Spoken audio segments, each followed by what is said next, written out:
Halo, Assalamualaikum. Assalamualaikum Bapak Ibu. Dengar suara saya? Dengar Mbak Wen, clear, jelas. Jelas ya? Jelas. Ya, suara saya jelas. Oke, sudah jam 9.39. Kita mulai dulu. Assalamualaikum. Kita buka ya. Sudah jam 9.39 waktunya untuk memulai. Kita buka. Assalamualaikum warahmatullahi wabarakatuh. Waalaikumsalam. Oke. Sebelum memulai acara, hari ini saya akan membacakan tata tertib kegiatan online talk kita hari ini. Jadi ada beberapa tata tertib yang harus kita patuhi semua dalam mengikuti kegiatan online talk hari ini. Yang pertama, peserta diharapkan menonaktifkan mikrofon ketika pemaparan materi oleh para narasumber ketika sedang berlangsung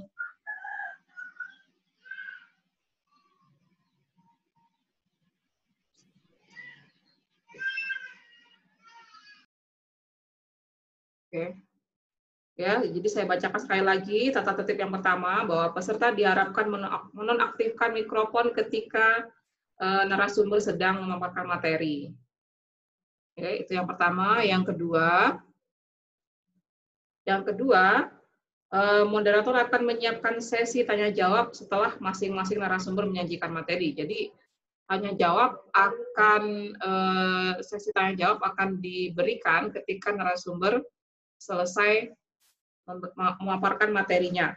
Kemudian yang ketiga, untuk mengajukan pertanyaan dipersilakan untuk menyebutkan nama dan menyebutkan juga nama narasumber yang dituju dengan menggunakan fitur chat pada aplikasi Zoom, ya, pada aplikasi yang tersedia di Zoom ya. Kemudian moderator berhak mengeluarkan peserta yang mengganggu jalannya kegiatan online talk. Oke, bisa dipahami ya Bapak Ibu semuanya peraturannya. Ya, selamat pagi semuanya. Narasumbernya sudah hadir, Ibu Sri Wahyuni Latif, Bapak Muhaimin, Ibu Eka, dan beberapa pesertanya sudah ada. Ya, oke. Hari ini pesertanya sudah ada ya beberapa.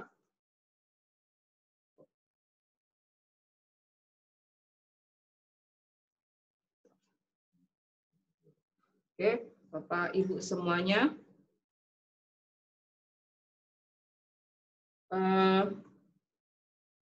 Saya akan membacakan terlebih dahulu CV dari narasumber yang akan mengisi acara ini.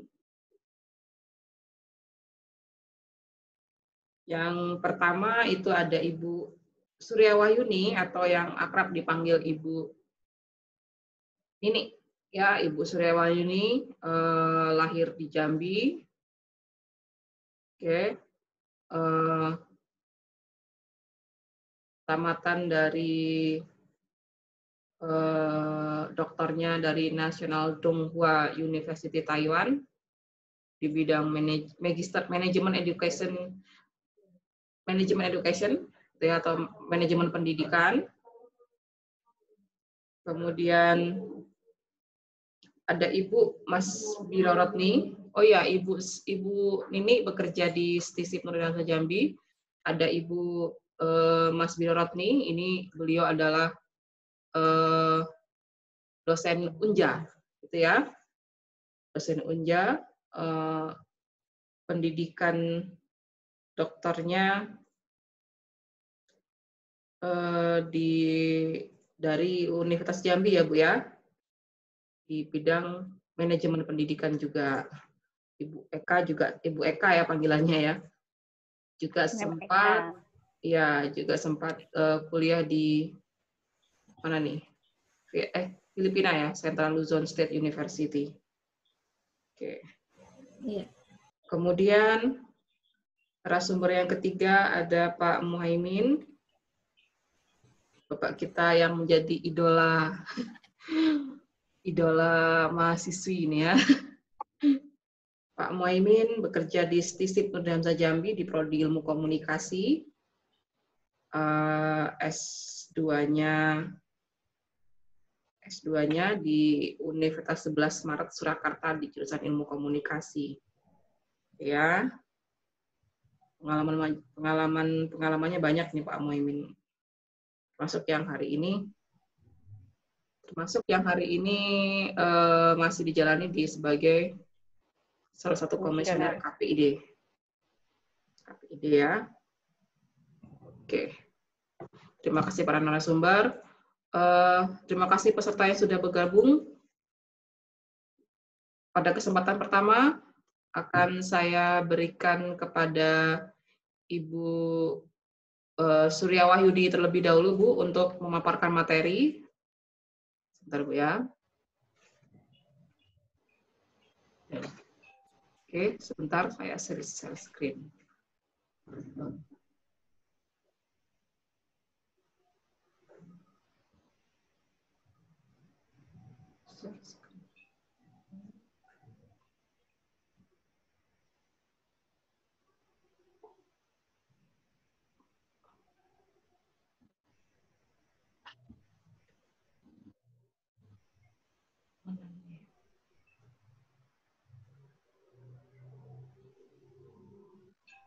Oke, sudah muncul, Bu? Sudah muncul? Oke, sudah. Ya. Baik. Silakan, Ibu. Silakan, Bu. Baik, terima kasih. Assalamualaikum warahmatullahi wabarakatuh. Bisa didengar ya suaranya ya? Ya, bisa, Bu. Cukup jelas. Oke.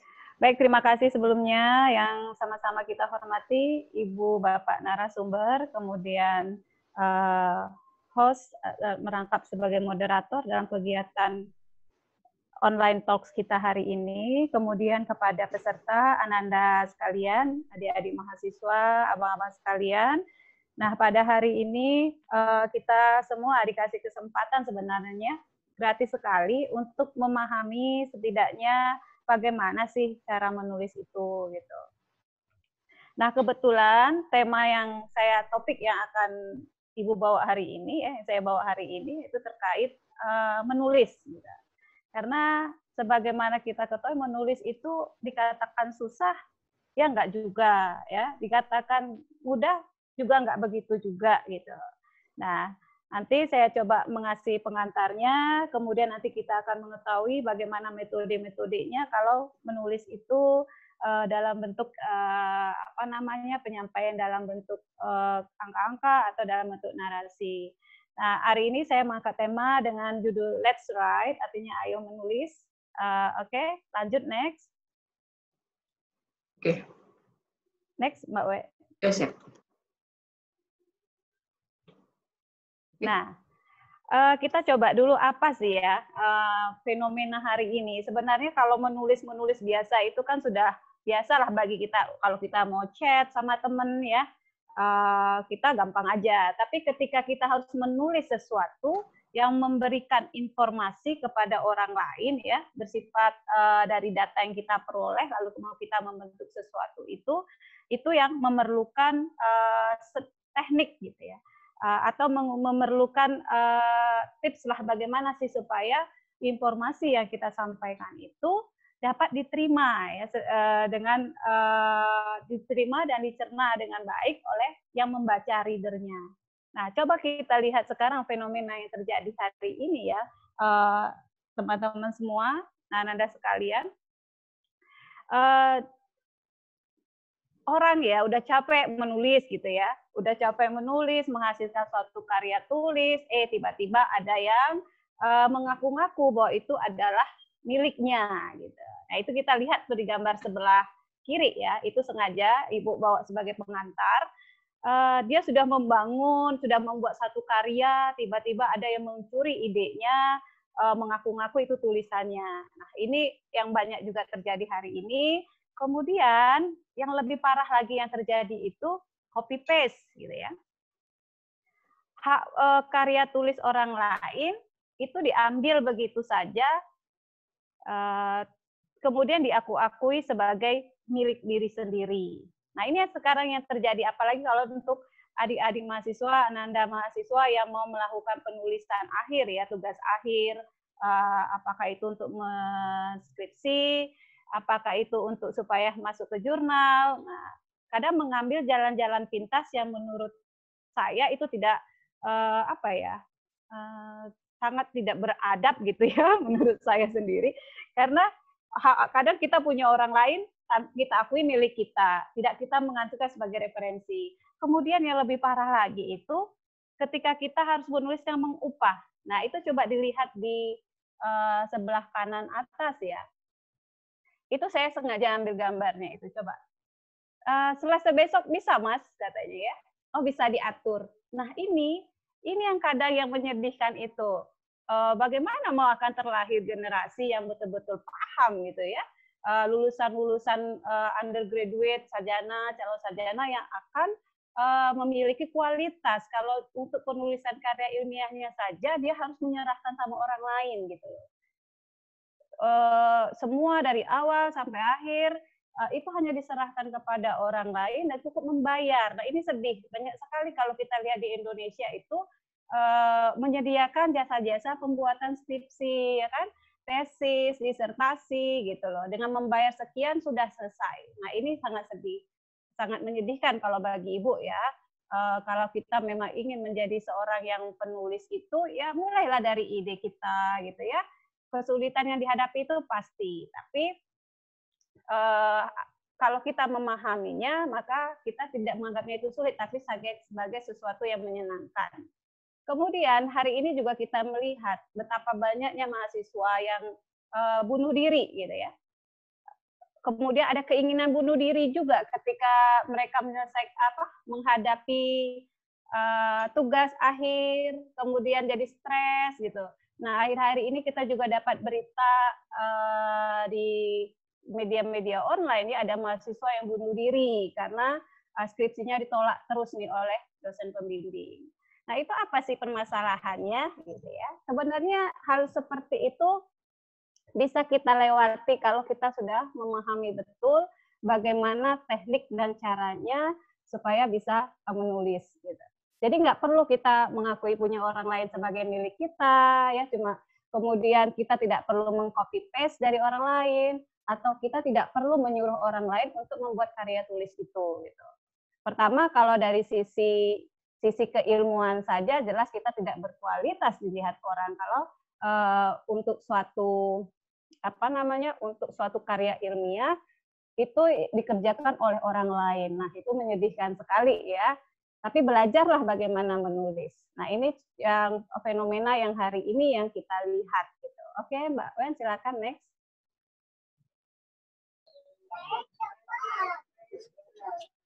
Oke.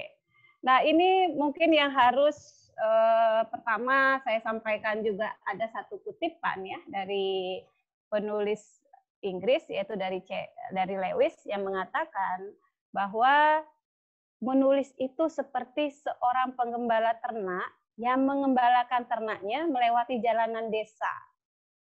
Nah, itu ya. Setiap ada kesempatan, ternak itu menerobos pagar yang menarik perhatiannya. Oleh karena itu, penulis harus waspada, mengiring mereka melewati jalan yang diinginkan. Apa sih maksudnya ini? Kita itu begini maksudnya ya. Ketika kita menulis itu, ya, itu kan akan banyak sekali informasi-informasi yang masuk.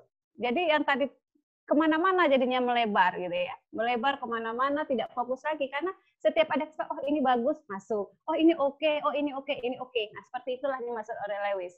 Maka ketika kita akan menulis, maka kita harus waspada, kita tetap pada apa yang akan menjadi topik yang akan kita tulis gitu. Sangat menyenangkan kalau kita menganggap menulis itu adalah satu bagian dari seperti kita menulis WhatsApp gitu ya, menulis pesan dengan teman, menulis surat. Hanya saja ketika kita menulis itu dalam bentuk suatu karya ilmiah, mereka memerlukan beberapa teknik dan metode sesuai dengan kaidah-kaidah atau teori-teori keilmiahan itu gitu untuk mempublikasikan sesuatu gitu ya. Nah, ini mungkin bisa nanti dipegang dan kita resapi betul apa yang disampaikan oleh Lewis dalam menulis gitu. Oke, kita lanjut next. Nah, begini. Ketika kita akan menulis itu ibaratkan kita sedang mengumpulkan potongan-potongan puzzle ya. Jadi potongan-potongan puzzle itu kita dia akan berserak-serakan ya. Nanti dari A, B, C, D sampai Z itu berserakan. Nah, itu kita umpamakan sebagai data. Jadi data itu adalah sekumpulan informasi-informasi ya. Potongan-potongan informasi atau peristiwa atau informasi yang kita dapatkan, kemudian dari potongan-potongan itu bagaimana kita akan membuatnya menjadi sesuatu. Nah, kalau misalkan dia dalam bentuk puzzle, misalkan dari kumpulan puzzle-puzzle ini mau jadi bentuknya apa gitu ya? Apakah mau jadi bentuk stroberi, ataukah mau membentuknya rumah, mobilan? Nah, itu adalah diperlukan teknik. Jadi antara potongan puzzle itu untuk ke puzzle-nya menjadi sesuatu itu membutuhkan teknik dalam melakukannya. Artinya nanti akan ada metode-metode atau kiat yang harus kita lakukan ketika kita akan menulis. Jadi ini yang harus kita pahami. Oke ya. Nah, ini bagaimana kita mengubahnya? Nah, ini akan saya sajikan, yang Ibu sampaikan hari ini hanya pengantar awal bagaimana kita menulis, nanti akan disajikan oleh dua narasumber ke depan terkait metode-metode dalam penulisan ilmiah itu. Silakan lanjut Mbak Wen. Oke, how to start. Nah, tadi dari kepingan-kepingan gitu ya. Kemudian akan mengubah menjadi informasi. Nah, bagaimana kita memulai untuk menulis itu? Pertama pastinya mengikuti dari passion kita gitu. Minatnya kita itu apa ketika kita menulis. Jadi kalau kita nggak punya ilmu itu, tidak usahlah ikut-ikutan menulis tentang itu. Gitu. Jadi setidaknya apa yang kita minati, misalkan ya, kita ini mahasiswa ilmu pemerintahan, atau kita mahasiswa ilmu komunikasi, atau kita mahasiswa ilmu manajemen pendidikan atau manajemen murni. Maka dalam mata kuliah atau ilmu yang kita pelajaran itu ada satu permasalahan atau satu topik yang sangat menarik bagi kita. Nah, kita kejar itu. Kemudian kita sudah mengetahui juga kan mungkin beberapa teori-teori yang terkait bidang yang mau atau topik yang mau kita tulis gitu, yang kita minati. Nah, lebih baik ke arah situ. Jadi jangan mengikuti, kalau saran saya ya, saran Ibu, ketika kita ingin menulis sesuatu, mulailah dari topik yang betul-betul kita minati, kemudian kita betul sudah memiliki background pengetahuannya atau sedikit informasi lah tentang topik yang mau kita bahas itu. Jadi kalau kita masih blur, nah jangan kita menulis dulu yang itu gitu. Jadi cari dulu topik yang betul-betul kita minati dan kita punya sedikit pengetahuan tentang itu atau basic knowledge-nya ya, pengetahuan dasarnya terkait topik itu. Misal kalau kita mau membahas tentang kebijakan, misalkan yang pemerintah yang baru-baru ini, maka kita harus paham dulu gitu tentang kebijakan itu, kemudian baru kita akan memulai untuk menulis. Jadi nggak usah, oh lagi booming nulis ini nih, wah kita ikut-ikutan mau nulis yang seperti itu, sementara kita basic kita pun tentang itu belum ada gitu. Kita baru dengar-dengar katanya kata orang gitu, atau dari diskusi-diskusi yang bukan dari pakarnya gitu ya. Jadi mulailah dari topik yang diminati, kemudian next Mbak Wen. Nah, baru dicarilah literatur review-nya. Baru cari referensi-referensinya. Jadi nggak sulit sebenarnya ketika kita mau memulai untuk menulis karya ilmiah. Cari topik yang kita suka, kemudian carilah literatur review-nya ya, cari referensinya, buku-buku terkait dengan topik yang akan kita bahas. Nah, kalau itu sudah tersedia, baru nanti kita bisa melanjutkan penulisan itu, gitu ya.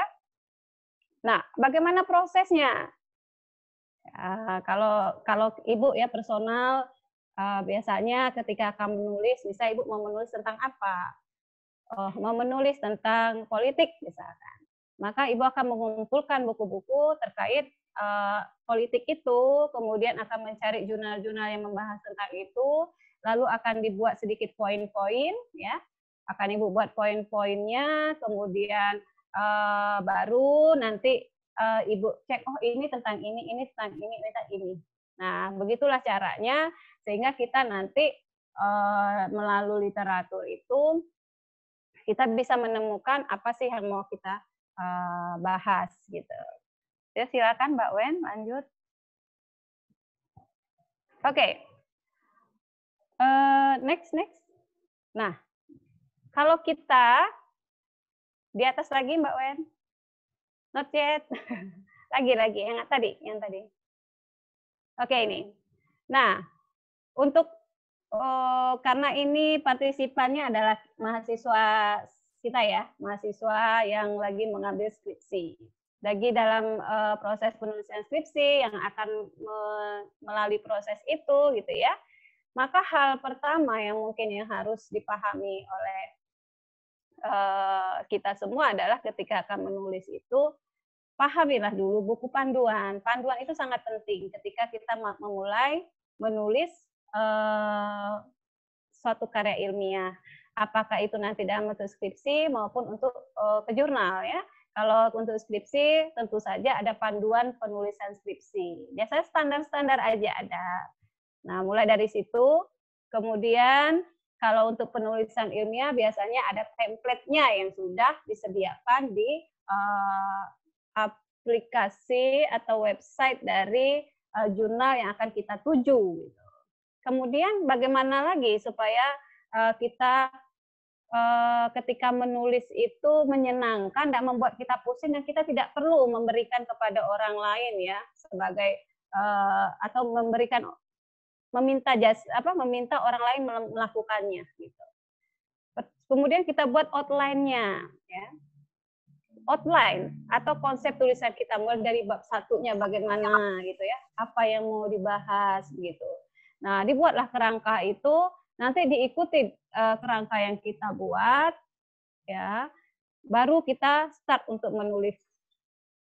Baru menulis bab 1 sesuai dengan kerangka konsep yang telah ditetapkan.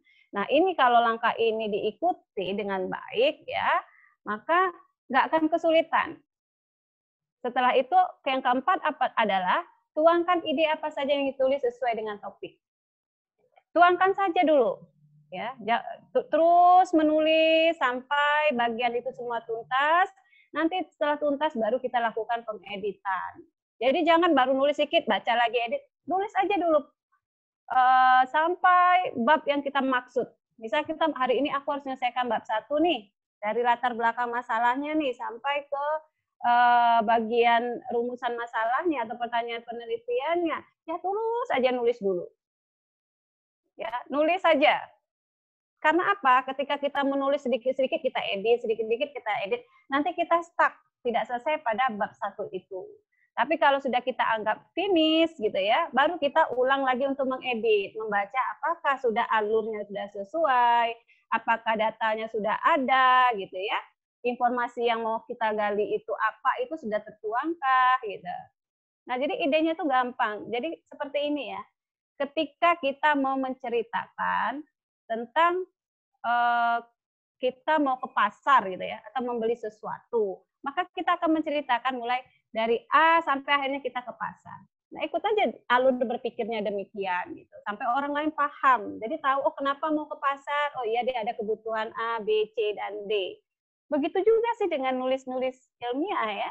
Jadi menulis apa saja itu kan memang harus ada data, ya kan? Ada indikatornya begitu. Oke ya. Nah, setelah tuntas baru dilakukan pengeditan.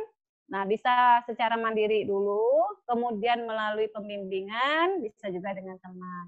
Nah, sebenarnya lagi ya, yang kalau kita mahasiswa ini buatlah sendiri ya. Kalau menurut Ibu, buatlah sendiri karya ilmiah itu karena kalian kan punya pembimbing ya. Pembimbing itu tugasnya membimbing. membimbing kita ketika kita melakukan penulisan. Makanya selesaikan dengan lakukanlah bimbingan dengan maksimal, karena pembimbing akan membantu itu untuk menyampai ke titik yang dimaksud gitu. Jadi nggak perlu menyerahkan ke orang, nyuruh orang lain membuat. Pertama itu kesannya sangat tidak berkualitas ya, kita sebagai malu juga kalau kita jadi sarjana tapi skripsi kita orang lain yang mengerjakan gitu. Nggak merasa kita sebagai mahasiswanya gitu kan. Baik, next Mbak Weni.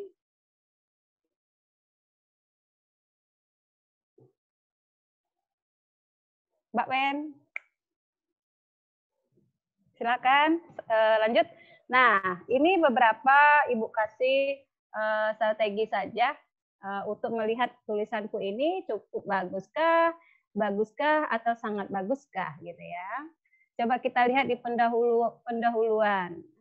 Kita bisa menilai sendiri. Misalnya ketika kita menulis, pada pendahuluan kita bisa melihatnya apakah kita menuliskan hanya satu kalimat pembuka tentang apa yang jadikan topik, maka kita bisa mengatakan, oh cukup baik di tulisanku, gitu ya. Kemudian kalau kita menuliskan kalimat pembukanya itu lebih dari satu kalimat, maka dikatakan bagus. Ketika kita sudah mampu menuliskan kalimat pembuka itu dalam satu paragraf yang menjelaskan apa yang akan dijadikan topik, nah dikatakan itu sangat bagus gitu. Kemudian bisa kita checklist juga strukturnya. Jika setelah menulis ya, kita akan lihat tulisan kita itu menyajikan fakta tidak, paragrafnya tertata tidak ya, tidak memanfaatkan diagram atau data maka dikatakan cukup. Tapi kalau dia memanfaatkan data, diagram, kemudian sudah tertata tapi tidak urutannya tidak sistematis, boleh dikatakan bagus. Kemudian sangat bagus. Tulisan itu memberikan informasi secara terencana, memuat perincian tentang informasi itu, telah membuat paragraf, masing-masingnya paragraf dengan detailnya, kemudian memanfaatkan diagram atau grafik, dan dikatakan bahwa kita menulis sudah sangat bagus gitu ya. Next Mbak Wen.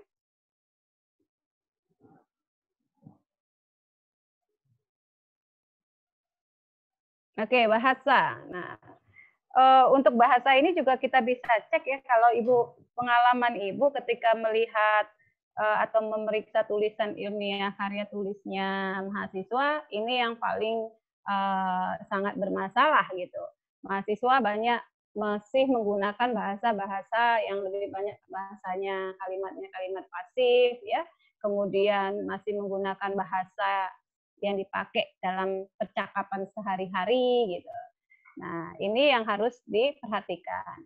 Nah, kita bisa juga menilai ketika kita membaca tulisan kita, ya, kalau kita menggunakan bahasa yang baik dan benar, kemudian menggunakan istilah yang sesuai, bisa kita katakan bahwa kemampuan menulis kita sudah cukup, gitu.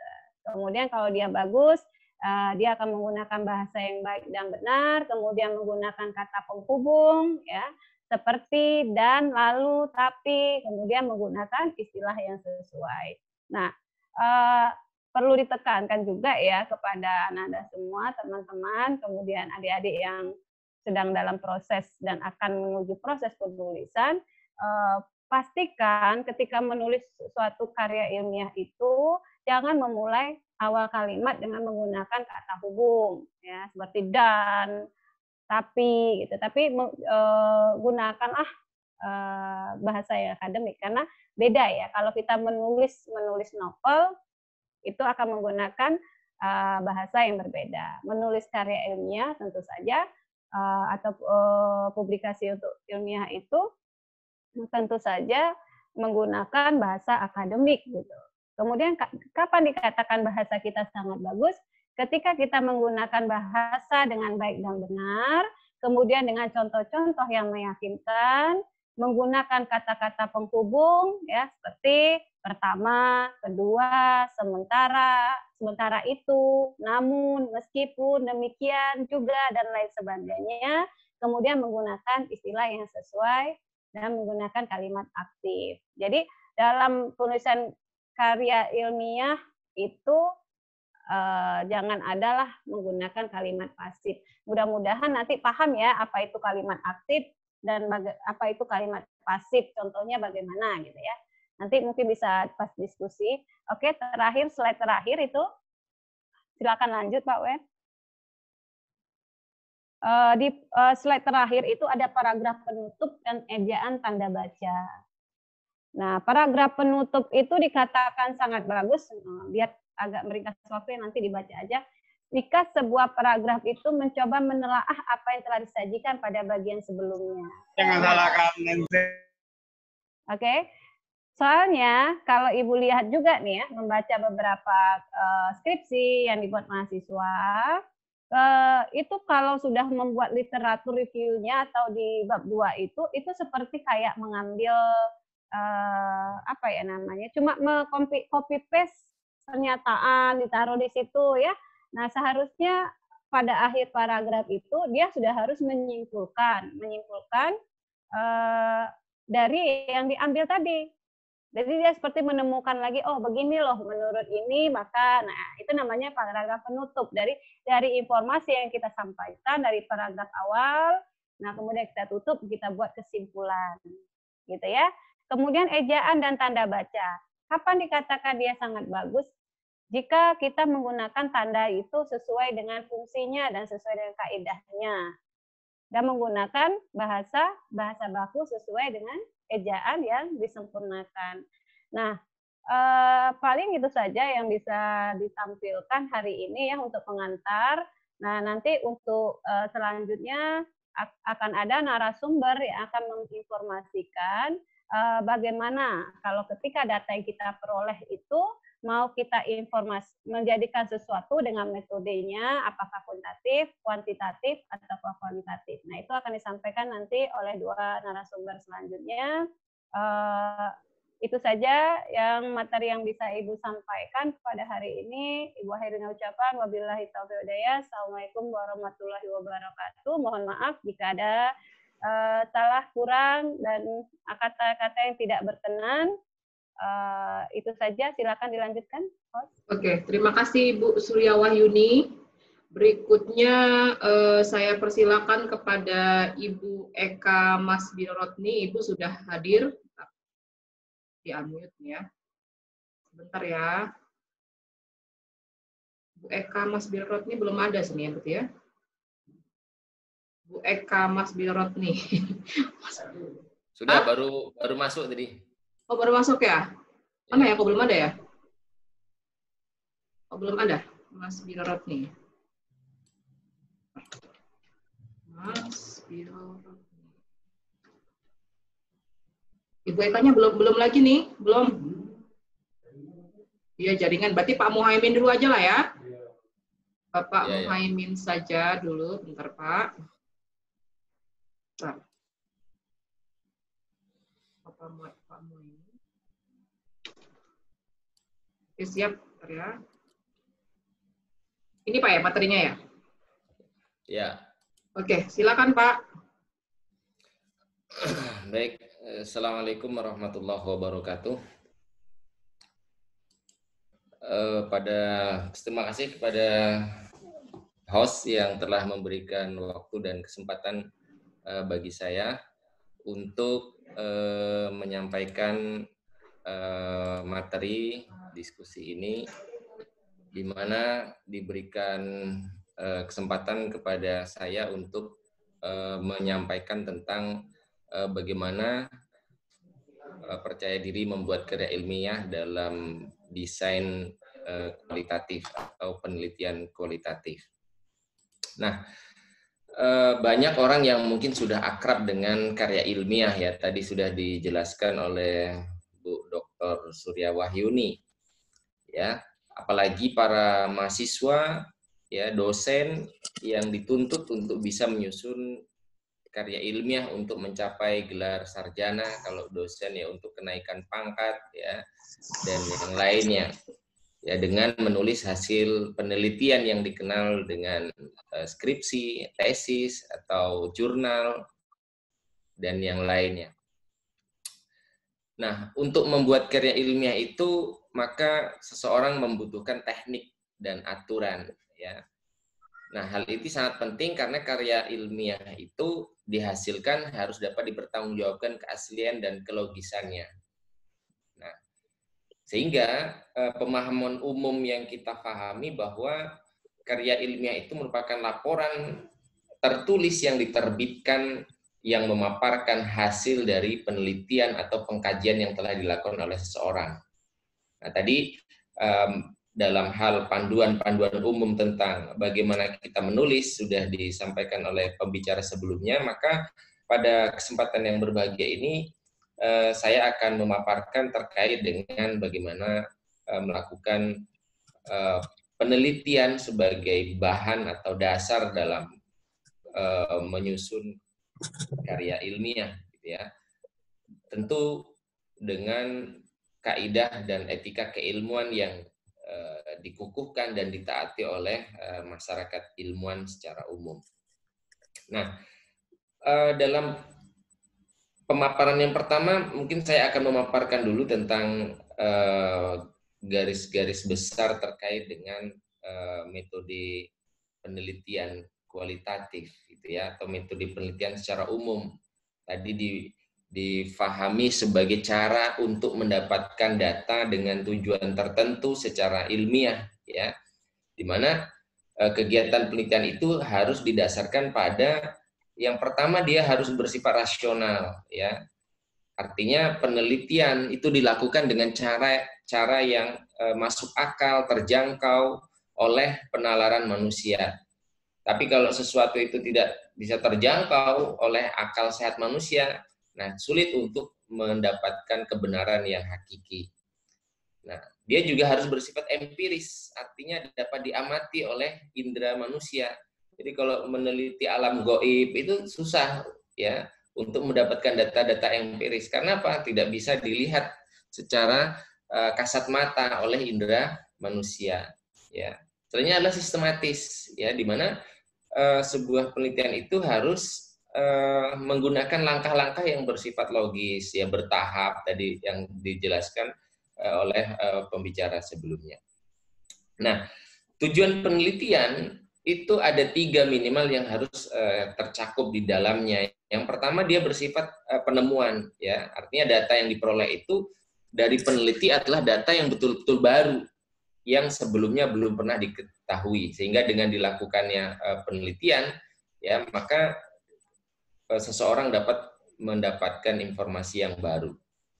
Nah, yang kedua adalah pembuktian, ya. Artinya data yang diperoleh itu untuk membuktikan adanya keraguan-raguan terhadap informasi atau pengetahuan tertentu, ya. Misalnya terkait dengan pemilihan gubernur atau pilkada. Nah, kita masih ragu, ya, siapa yang hari ini memiliki tingkat popularitas tertinggi, siapa yang memiliki tingkat elektabilitas tertinggi. Nah, untuk membuktikan siapa yang betul memiliki popularitas dan kemungkinan elektabilitas yang tinggi untuk menjawab keraguan-raguan itu, maka di sini perlu adanya penelitian. Nah, itu artinya penelitian itu untuk membuktikan adanya keraguan-raguan sebuah informasi atau pengetahuan yang ingin diketahui oleh seseorang. Nah, baru yang ketiga, tujuan penelitian itu juga bersifat untuk pengembangan, ya, memperdalam dan memperluas pengetahuan yang telah ada, sehingga akan kemudian melengkapi hasanah keilmuan, ya. Nah, sedangkan kegunaan penelitian itu yang difokuskan pada 3, ya, untuk memahami masalah, memecahkan masalah, dan mengantisipasi masalah. Oke, selanjutnya saya akan berbicara tentang paradigma penelitian kualitatif, gitu ya. Sebenarnya penelitian kualitatif itu, ya, umum difahami sebagai sebuah proses penelitian yang sering dilakukan oleh para peneliti, ya. Dia dikatakan sebagai sebuah penelitian kualitatif karena data yang terkumpul dan analisisnya lebih bersifat kualitatif, ya. Bisa jadi beda dengan data kuantitatif yang lebih mengarah kepada data-data, angka-angka yang bersifat kuantitatif.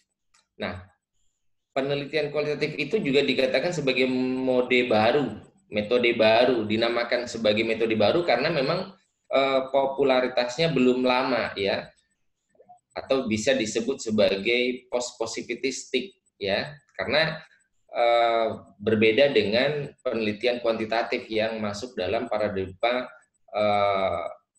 positivistik. Nah, selanjutnya juga bisa dikatakan sebagai metode naturalistik karena penelitian ini dilakukan pada kondisi alamiah, ya. Artinya objek berkembang sesuai dengan apa adanya, ya. Tidak boleh kemudian dilakukan manipulasi terhadap objek-objek yang akan kita amati, kita observasi dan yang lainnya, sehingga pengetahuan itu diperoleh sesuai dengan apa yang dilihat, apa yang dirasakan, apa yang dialami, dan yang lainnya. Sehingga pengetahuan itu bisa diperoleh dengan pengalaman langsung, nah itu bersifat natural. Dia juga bisa dikatakan sebagai metode artistik, ya, karena proses penelitian ini lebih bersifat seni, kurang terpola, ya, sehingga memungkinkan orang-orang yang melaksanakan penelitian kualitatif ini lebih mudah dalam rangka untuk menggali secara mendalam terhadap sebuah informasi. Ya, dikatakan sebagai metode etnografi karena pada awalnya memang penelitian ini digunakan untuk penelitian bidang antropologi, budaya, seni, ya, dalam sebuah masyarakat. Nah, tadi dikatakan juga sebagai metode positivistik karena memang berdasarkan pada filsafat positivisme yang juga disebut sebagai paradigma interpretif atau konstruktif. Nah, apa itu interpretif atau konstruktif? Ya, karena data hasil penelitian itu lebih berkenaan dengan bagaimana seseorang menginterpretasi terhadap data yang ditemukan di lapangan dan memandang realitas sosial sebagai sesuatu yang bersifat utuh, ya, menyeluruh, bersifat kompleks, dinamis, ya, penuh makna dan hubungan dalam gejala yang bersifat interaktif, gitu ya. Oke, lanjutkan. Selanjutnya ada 3 aksioma dasar terkait dengan metode kualitatif ini, ya. Tadi di awal saya sering menyebut kata realitas, gitu ya, bahwa memang dalam metode kualitatif, dalam memandang realitas yang diteliti dalam penelitian kualitatif itu harus berdasarkan pada paradigma interpretif, ya, di mana suatu realitas atau objek itu tidak dapat dilihat secara parsial dan dipecahkan dalam beberapa variabel. Jadi dalam melihat sebuah persoalan itu tidak bisa dilihat pada satu sudut pandang tertentu, tetapi dia harus dilihat tadi secara holistik, gitu ya. Misalnya ketika saya menganalogikan orang mancing, gitu ya, bukan hanya dipahami bahwa memancing itu mencari ikan, tapi bisa dilihat dari sisi yang lain, bisa jadi itu sebagai cara untuk mengatasi kesuntukan, ya, untuk kemudian mencari pergaulan, ya, kemudian untuk mengisi waktu luang dan yang lainnya. Jadi melihat sebuah persoalan itu bukan hanya dari satu sudut pandang saja, gitu ya. Nah, jadi penelitian kualitatif memandang objek sebagai sesuatu yang bersifat dinamis, ya, hasil konstruksi pemikiran dan interpretasi terhadap sebuah gejala yang kita amati itulah yang kemudian nanti dipandang sebagai sebuah realitas, gitu ya. Nah, sedangkan realitas itu merupakan sebuah konstruksi atau pola, ya, dari pemahaman terhadap data yang tampak di lapangan, ya. Maka dalam penelitian kualitatif, ya, realitas itu tidak hanya dilihat sebagai sesuatu yang tampak atau teramati saja, tetapi sampai kita juga harus mampu melihat ada apa di balik realitas tersebut, gitu ya. Sehingga kita mampu melihat lebih jauh mengapa orang memancing tadi, ya. Tadi bisa jadi karena memang memancing untuk menghilangkan stres, ya mengisi waktu daripada menganggur atau mencari teman dan yang lainnya. Nah, itulah sebuah realitas itu harus dilihat secara menyeluruh. Nah, aksioma yang kedua berkaitan dengan penelitian kualitatif ya adalah hubungan antara peneliti dengan yang diteliti. Ya, jadi dalam penelitian kualitatif, di mana peneliti dalam mengumpulkan data, baik itu dilakukan melalui observasi, wawancara yang mendalam, ya, maka peneliti harus berinteraksi langsung dengan sumber data. Tidak boleh dari informasi katanya atau yang lainnya, gitu ya. Sehingga mengharuskan seorang yang ingin melakukan penelitian kualitatif itu untuk mengenal benar orang yang memberi data supaya memperoleh makna, gitu ya. Jadi pengetahuan itu didapatkan dari pengalaman langsung karena terjadinya proses interaksi dengan orang yang diteliti. Nah, jadi bagaimana hubungan antar variabel terhadap penelitian kualitatif? Maka dalam penelitian kualitatif yang bersifat holistik tersebut ya lebih menekankan kepada proses ya. Bagaimana hubungan antar variabel pada objek yang diteliti lebih bersifat interaktif ya, yaitu saling mengenal, saling mempengaruhi sehingga disitulah kemudian dia dapat menggali informasi-informasi untuk kemudian dijadikan sebagai sumber data yang diolah. Dari sumber data itulah yang nanti kemudian akan dilakukan proses analisis, yang dari analisis itulah kemudian nanti akan dijadikan sebagai temuan penelitian, dari temuan penelitian itulah kemudian sampai sebagai bahan yang akan kita gunakan dalam membuat karya ilmiah atau tulisan ilmiah. Nah, secara singkat ada 5 karakteristik dari penelitian kualitatif, lanjut Bu Weni ya. Yang pertama di mana penelitian kualitatif itu dilakukan pada kondisi yang alamiah tadi ya, sebagai lawan dari eksperimen dalam penelitian kuantitatif ya, di mana tadi terjadi proses berhubungan langsung ke sumber data, dan penelitian ini adalah merupakan instrumen kunci di dalam proses penelitian kualitatif. Nah, penelitian kualitatif juga bersifat deskriptif, artinya data yang terkumpul berbentuk kata-kata atau gambar sehingga tidak menekankan pada angka-angka sebagaimana yang dilakukan oleh orang yang melakukan penelitian kuantitatif. Nanti akan dijelaskan oleh pembicara berikutnya.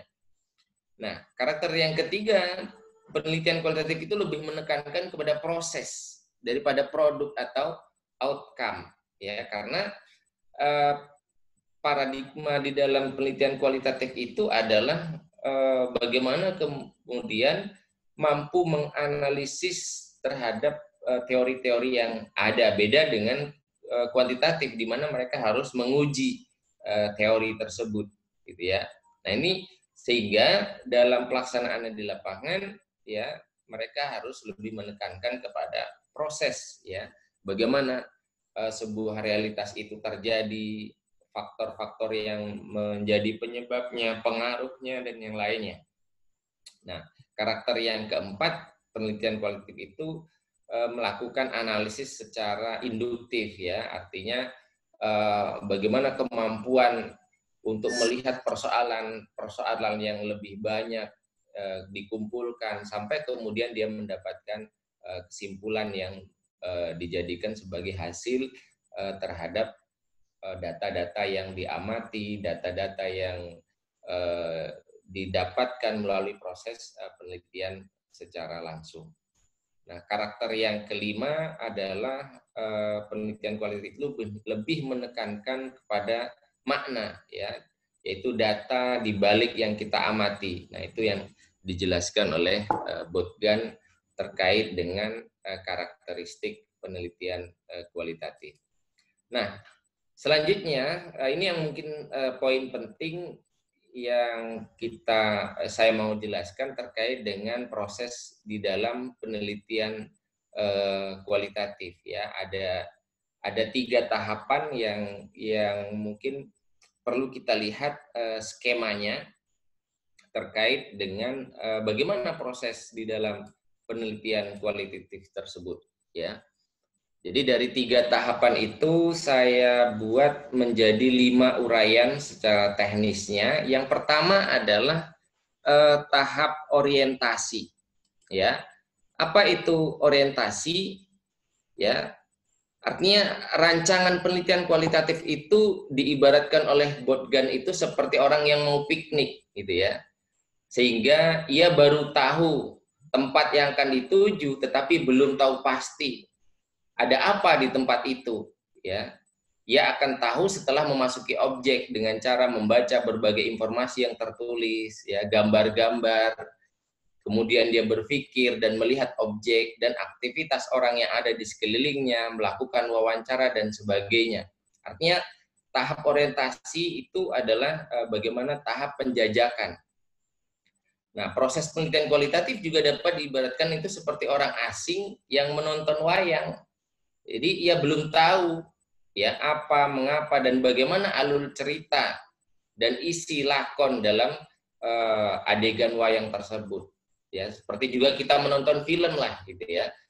Nah, kita baru akan tahu setelah melihat, mendengar, mengamati dan menganalisis ya arus cerita dalam perwayangan atau ketika kita sudah menonton film gitu ya. Oh, kita baru mendapatkan oh seperti itu isinya setelah kita melalui proses ya menonton lakon itu sampai selesai.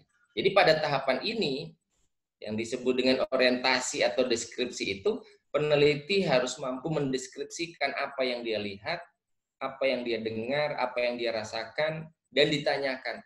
Ya, mereka baru mengenal serba sepintas terhadap informasi yang diperolehnya.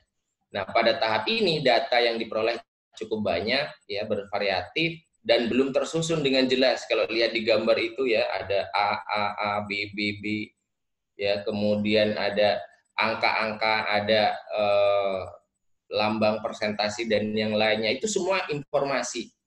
Nah, maka selanjutnya pada tahap reduksi, ya, fokus. Di mana pada tahap ini peneliti mereduksi segala informasi yang telah diperoleh pada tahap orientasi. Nah, peneliti mereduksi atau memilah data yang ditemukan untuk memfokuskan pada masalah tertentu, ya. Peneliti menyortir data dengan cara memilih mana data yang menarik, penting, berguna, dan baru.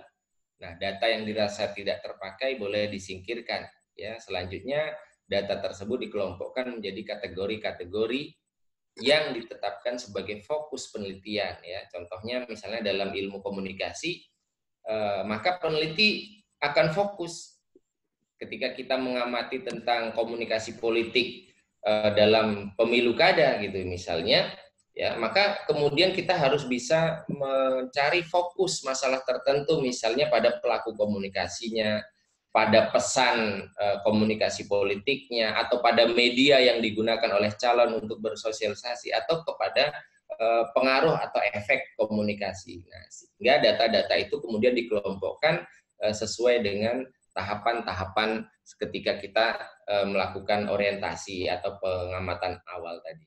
Itu.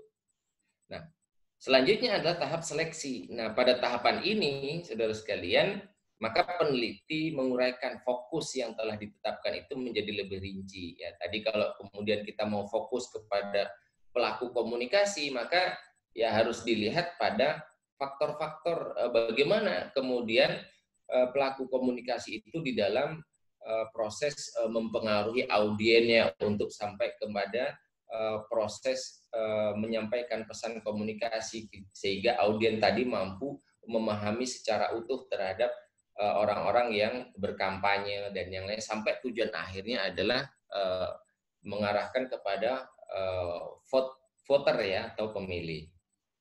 Itu tahap seleksi. Jadi pada tahapan ketiga ini setelah peneliti melakukan analisis yang mendalam terhadap data dan informasi yang diperoleh, ya maka peneliti dapat menemukan tema dengan cara mengkonstruksi data yang diperoleh menjadi suatu bangunan pengetahuan, ya, hipotesis atau ilmu yang baru, ya, sehingga semua mudah dimengerti. Nah, itu pada tahapan seleksi. Ya, artinya sudah dikelompokkan tadi mana yang kalau dilihat di gambar itu yang mana yang abjad dikelompokkan menjadi A, B, C, mana yang angkam dikelompokkan menjadi 1, 2, dan 3 dan yang lainnya. Nah, baru pada tahapan proses penelitian yang keempat adalah menghasilkan informasi. Nah, hasil dari penelitian kualitatif itu adalah menghasilkan informasi-informasi yang bermakna. Ya, bahkan hipotesis atau ilmu baru yang dapat digunakan untuk membantu mengatasi dan meningkatkan taraf hidup manusia. Ya, data atau informasi yang diperoleh bisa berupa informasi deskriptif. Ya, ada 3 ya, ada data informasi deskriptif, data informasi komparatif, dan informasi asosiatif. Apa itu? Informasi deskriptif adalah gambaran lengkap tentang keadaan objek yang diteliti. Ya, artinya kita mampu memiliki gambaran secara utuh ya ketika kita berbicara tadi dalam konteks komunikasi politik, ya kita sudah memahami apa itu komunikasi politik dari data-data yang kita kumpulkan tadi. Nah, selanjutnya adalah informasi komparatif. Ya, adalah gambaran informasi lengkap ya tentang perbedaan atau persamaan gejala pada objek yang diteliti. Ya, misalnya A1 sama dengan A2 ya. X1 sama dengan X2, S1 sama dengan S2, sehingga kita mampu membandingkan ya terhadap persoalan-persoalan yang kita temukan di lapangan. Misalnya pengaruh intensitas seringnya orang bersosialisasi terhadap kemampuan untuk peningkatan elektabilitas atau peningkatan popularitas. Nah, itu bahwa ada hubungan antara seringnya orang memposting informasi di akun media sosial, maka kemudian semakin terkenal. Seringnya orang muncul di media televisi mengakibatkan tingkat keterkenalannya semakin baik. Nah, itu yang disebut dengan informasi komparatif ya, adanya gambaran informasi lengkap tentang perbedaan atau persamaan gejala pada objek yang diteliti sehingga menemukan pola-pola seperti itu. Nah, selanjutnya pada tahapan ini juga menghasilkan informasi asosiatif ya. Apa itu asosiatif informatif? Adalah gambaran informasi lengkap tentang hubungan antar variabel satu dengan variabel yang lain ya. Tadi X1 berhubungan interaktif dengan X2 dan Y dan yang lainnya.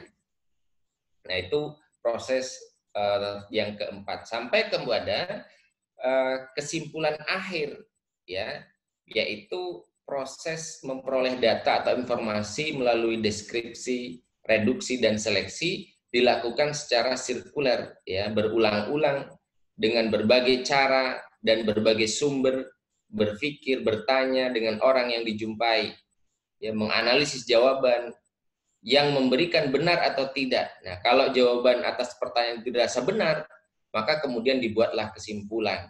Kalau kesimpulan itu telah diyakini dan memiliki kredibilitas yang tinggi, maka pengumpulan data dinyatakan selesai, gitu ya. Nah, itulah yang kemudian ketika kita sudah melalui 5 tahapan ini, ya, itu yang kemudian kita gunakan sebagai sumber atau bahan di dalam proses menulis hasil penelitian kita, ya.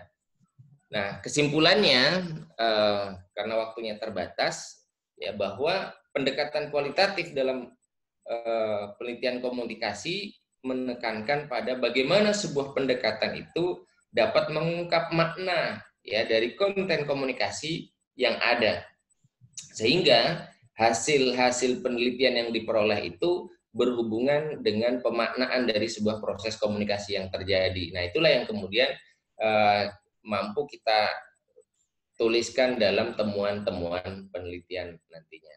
Demikian, terima kasih Bu Weni. Assalamualaikum warahmatullahi wabarakatuh. Oke, terima kasih Bapak Muhaimin. Berikutnya saya persilakan kepada narasumber tamu kita, yaitu Ibu Eka Masdirotni. Ibu Eka, sudah ada Ibu Eka? Apakah Ibu Eka sudah ada? Saya Udah. Halo Ibu Eka. Ya, halo. Ya, Ibu Eka, saya persilakan untuk memaparkan materinya. Ibu, waktu dan tempat saya persilakan Ibu. Ya, terima kasih Bu Weni. Assalamualaikum warahmatullahi wabarakatuh. Waalaikumsalam. Selamat Siang, berkatu. ya, Bapak Ibu, narasumber dan host. Kemudian selamat siang juga kepada adik-adik dan juga mungkin ada kolega saya juga ini yang ikut meramaikan webinar hari ini. Ya, tadi dua narasumber sebelumnya sudah bercerita tentang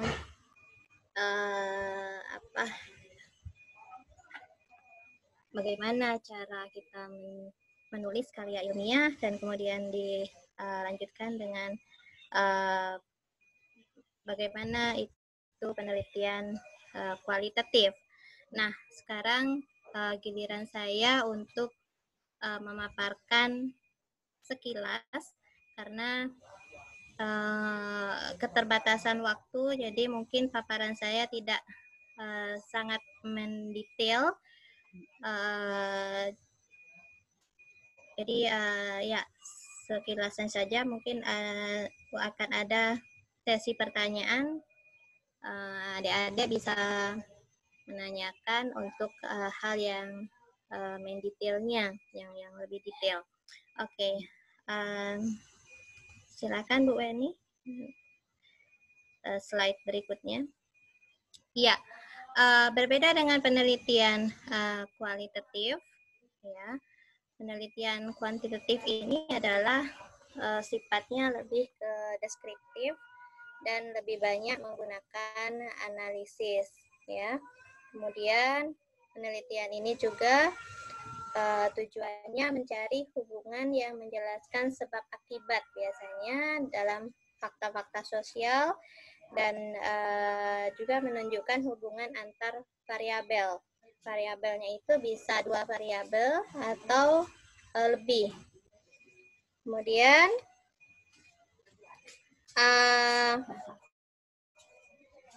data yang dikumpulkan itu biasanya berupa data numerik dan dianalisis sehingga didapatlah informasi yang akhirnya nanti akan bisa disimpulkan hasilnya. Nah, berbeda dengan penelitian kualitatif di mana penelitian kualitatif itu dia tidak bisa digeneralisasikan, sementara untuk kuantitatif ini dia bisa digeneralisasikan. Jadi khususnya untuk penelitian survei ya, nanti kita akan bicara macam-macam penelitian kuantitatif itu. Ya, next.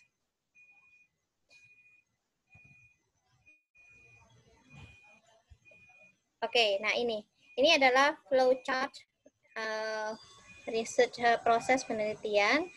Ini kebetulan untuk kuantitatif dan kualitatif ya.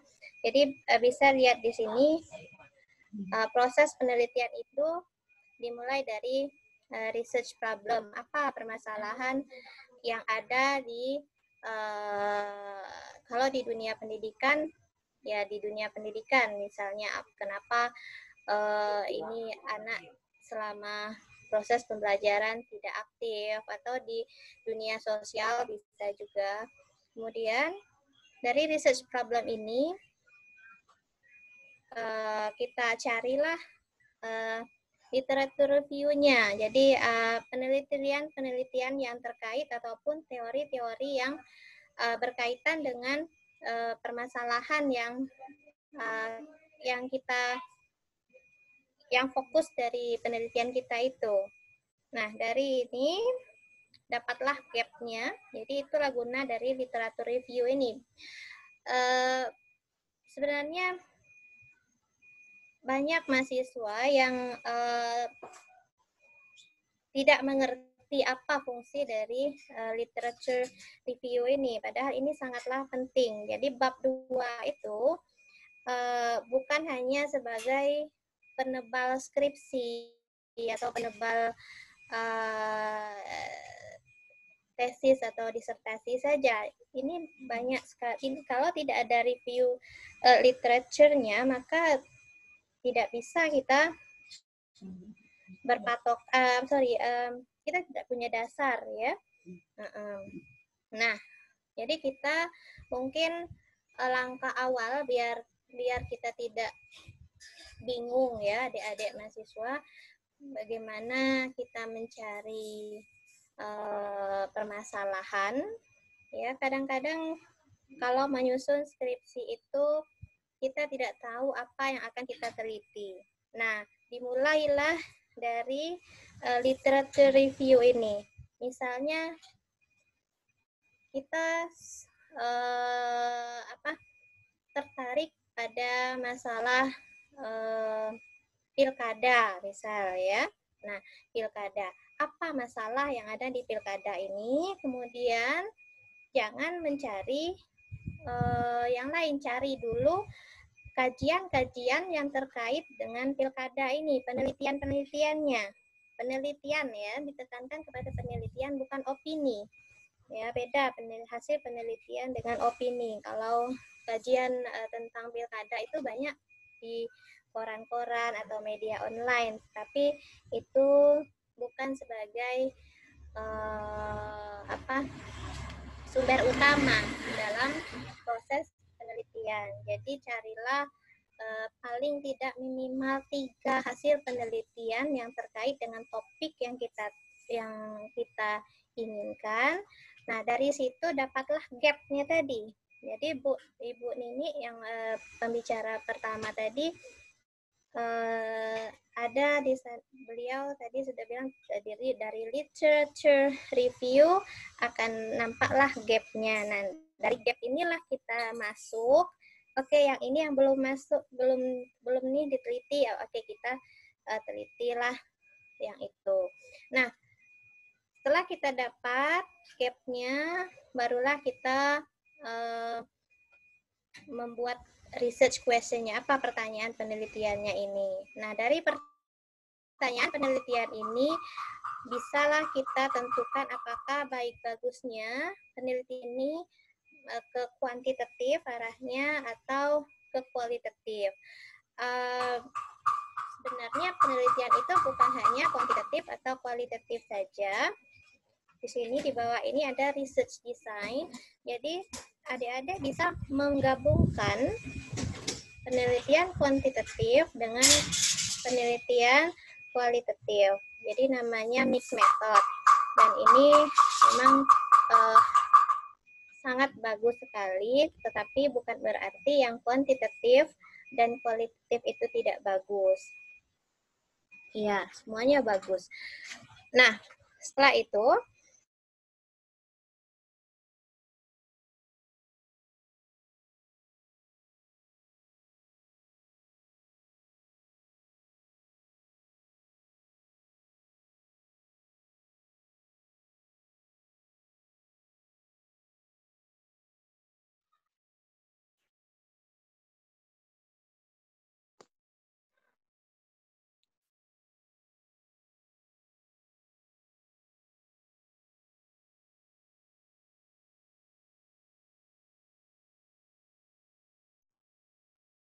Halo Ibu Eka.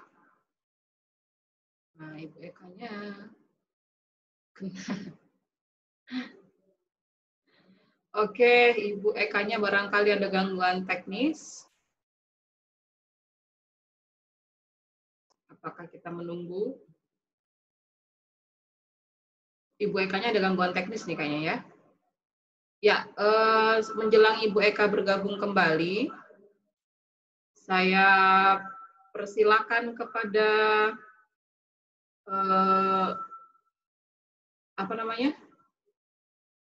narasumber. Saya persilakan kepada peserta untuk memberikan pertanyaan jika ingin bertanya dan sebutkan nama dan kepada siapa pertanyaan itu ditujukan, silakan. Silakan raise hand barangkali atau di chat. Ada pertanyaan menjelang Ibu Eka bergabung kembali? Halo, adakah pertanyaan? Tidak ada yang nanya ya? Ada pertanyaan yang barangkali ditujukan kepada narasumber, ada Ibu Suryawahyuni dan Bapak Muhaimin. Jika ingin bertanya saya persilakan. Bisa di forum chat atau raise hand, nanti akan saya unmute untuk suaranya.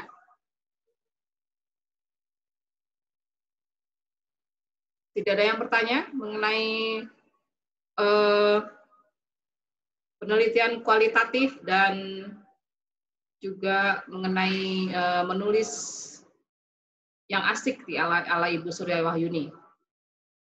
Kebanyakan kita ke metode penelitian kualitatif ya, belum terlalu banyak yang ke metode penelitian kuantitatif. Oke, sudah dipahami semuanya kepada peserta sekalian. Halo? Ada yang ingin bertanya? Silakan, raise hand atau di chat. Bisa dipahami? Nggak ada yang bertanya ini ya?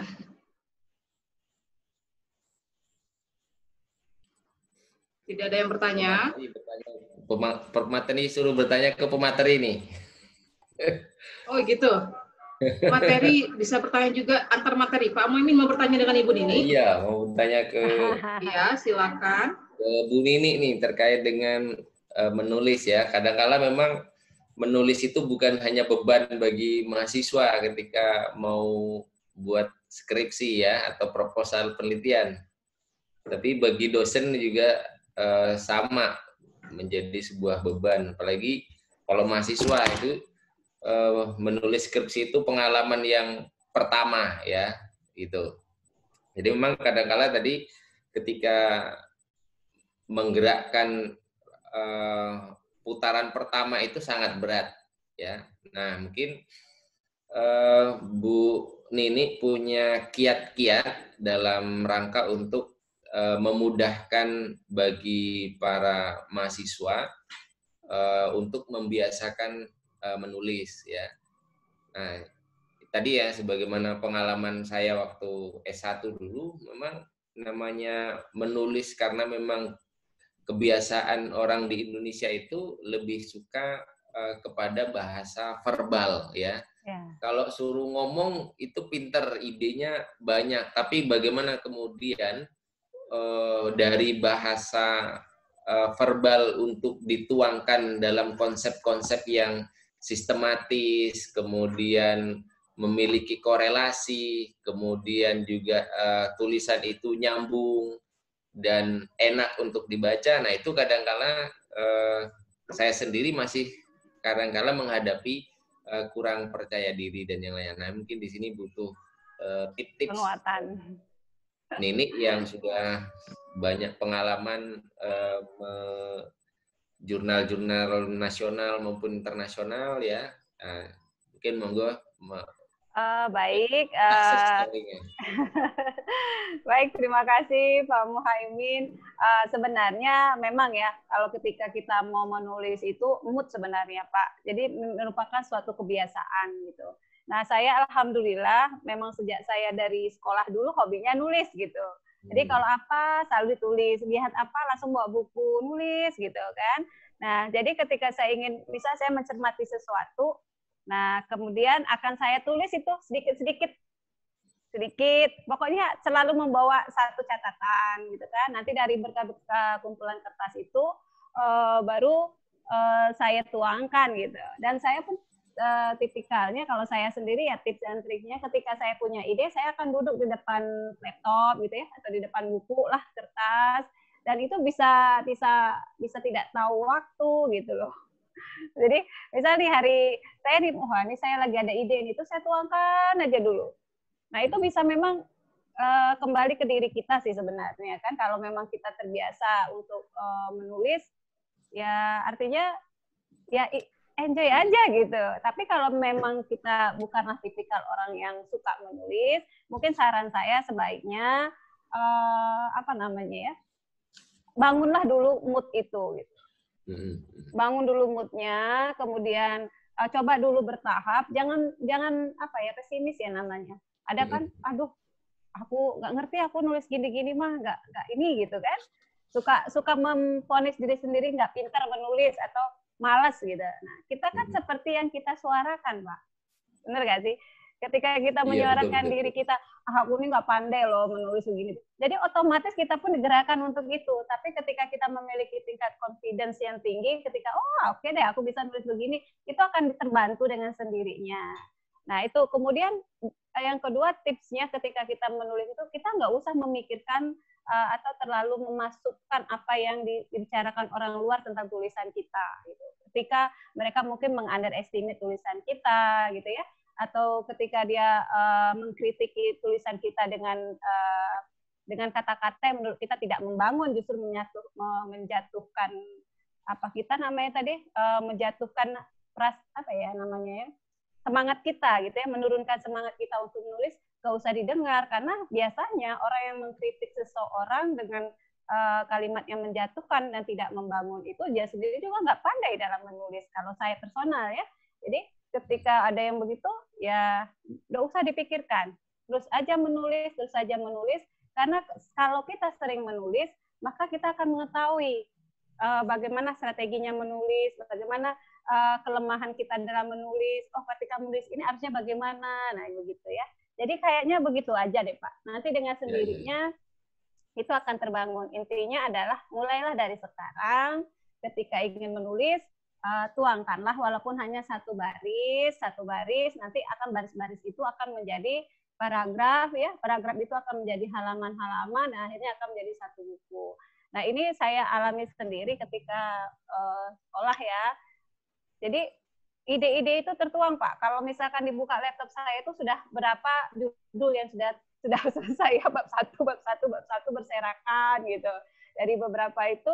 Nah, itulah yang akhirnya, lagi mood nulis yang ini nih. Lagi dapat inspirasi ini nih bukunya, gitu. Lagi baca-baca literatur, yang ini nih. Nah, ditulis aja. Nanti itulah yang dibangun, ya nanti dengan sendirinya akan ngikut. Gitu. Kalau saya personal. Itu aja mungkin. Mantap. Thank you. Oke, Pak Bu Suryabayuni sudah mantap ya jawabannya Pak Muhammad ya. Ini ada pertanyaan dari mahasiswa yang harusnya merespon gitu ya, karena apalagi yang sudah semester 5 nanti pasti ditugasin oleh Pak Kajurnya untuk mengajukan proposal penelitian dan yang lain. Nah itu tentu teman-teman adik-adik mahasiswa yang harusnya mengapresiasi ya terkait dengan bagaimana membangun minat. Ini ada pertanyaan dari Siti Maria nih. Ada pertanyaan dari Siti Maria. Ini pertanyaannya pertanyaan yang banyak sekali saya temui ditanyakan oleh mahasiswa ini ya. Bagaimana kita menentukan judul penelitian? Sedangkan kita sendiri sering kebingungan dengan apa yang akan kita teliti. Kok bingung ya, banyak loh. Kalau saya sebelum ke narasumber ya, kalau saya sih bukan judul yang saya pikirkan, temanya dulu. Ya, tema dan permasalahannya dulu, baru kemudian judulnya. Oke, barangkali Bapak narasumber, Bapak Muhammad mau menjawab ini, Pak. Ini mahasiswanya, Pak. Iya. Ya, artinya sebenarnya ketika memang kita ingin menulis sebuah karya penelitian, jadi bagaimana kita menentukan judul penelitian, sedang kita sering kebingungan dengan apa yang akan kita teliti, gitu ya. Karena saya tadi diberikan topik tentang kualitatif, penelitian kualitatif itu kan dia lebih bersifat tidak terpola, gitu ya. Nah, artinya tadi saya gambarkan ibarat Siti Maria itu mau ke pasar, gitu. Artinya kalau mau ke pasar ya ke pasar aja, mungkin belum tergambar ketika kita mau ke Angso 2 itu bagaimana Angso 2, barang-barang apa yang ada, kemudian layanannya seperti apa. Nah, kita baru akan mendapatkan gambaran tentang pasar Angso 2 ketika kita sudah masuk di dalamnya. Nah, begitu juga ketika Anda ingin menulis sebuah masalah. Misalnya, yang terpenting adalah kita memiliki pengetahuan terhadap masalah yang akan kita teliti. Misalnya kalau tadi kita lebih banyak menyinggung studi kasus tentang komunikasi politik dalam pemilu kada misalnya, ya kita bisa mendapatkan mungkin mengikuti informasi melalui media-media yang ada, ya. Kemudian dari media-media itu kita akhirnya kemudian mampu melihat persoalan ya terhadap bagaimana komunikasi politik yang dilakukan oleh calon-calon yang ada. Nah, sehingga setelah itu baru kita itu tadi pada tahapan orientasi ya, kita mengumpulkan banyak informasi-informasi yang dari informasi-informasi itulah yang kemudian kita susun menjadi puzzle sampai kemudian kita merasa jenuh terhadap sumber informasi yang ada. Nah, dari sumber informasi itu kemudian kita reduksi.